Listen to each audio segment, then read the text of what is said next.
శ్రీవారి ముత్తట్లు శ్రీవారి ముత్తట్లు.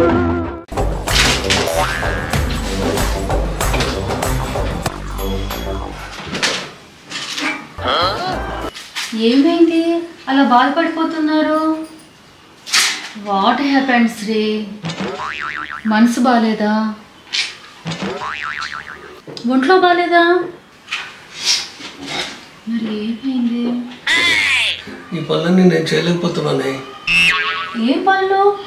అదే ఆ వంట చేయటాలు, ఆ అంట్లు తోమటాలు, ఈ ఇల్లు ఊడటాలు, బట్టలు తుకటాలు, ఇంటి బయట ముగ్గు వేయటాలు, ఇవన్నీ పనులు నా వల్ల కావటం లేదు. నేను మా డాడీ దగ్గరికి వెళ్ళిపోతాను. అలా ఫీల్ అవ్వకండి శ్రీ.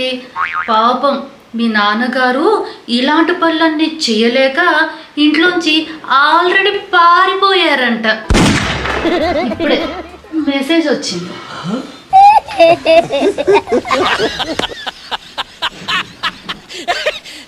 హలో హలో, ఏంటి శ్రీమతి, ఏంటి ఇవన్నీ తుడిచేస్తున్నావు ఏంటి?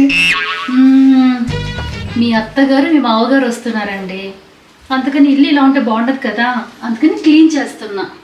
అత్తగారు మామగారా? అదేనండి, మా అమ్మ మా నాన్న. ఓకే ఓకే, అదే సంగతి.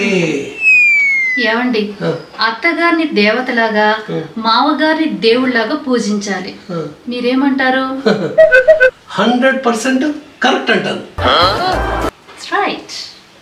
ఏమండి, ఇంకొక మాట, ఇంటి ఆడబిడ్డని లక్ష్మీదేవిలాగా ఆదరించాలి, గౌరవించాలి.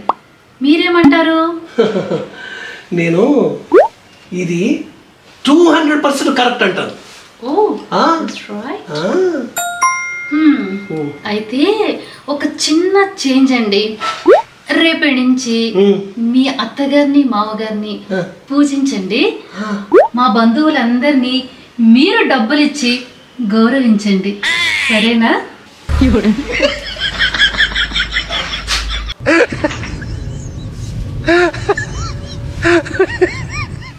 శ్రీమతి, వీక్ అంతా ఆఫీస్లో పనిచేసి చాలా బోర్ కొడుతుంది. వీకెండ్ ఎంచక్క మన ఇద్దరం బయటికి వెళ్ళి ఎంజాయ్ చేద్దామా? అబ్బా, ఎంత మంచి మాట చెప్పారండి. ఎక్కడికి వెళ్దాం? ఎక్కడికైనా వెళ్లే ముందు ఒక షరతు. ఏంటి?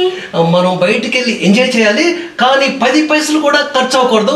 ఏదైనా మంచి ఐడియా ఉంటే చెప్ప. అయితే మన ఇంట్లో వరండా ఉంది కదా?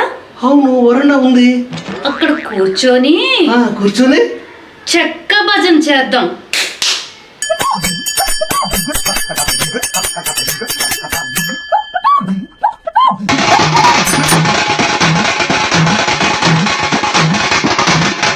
శ్రీమతి ఏమన్నా శ్రీవారు తందాన తాన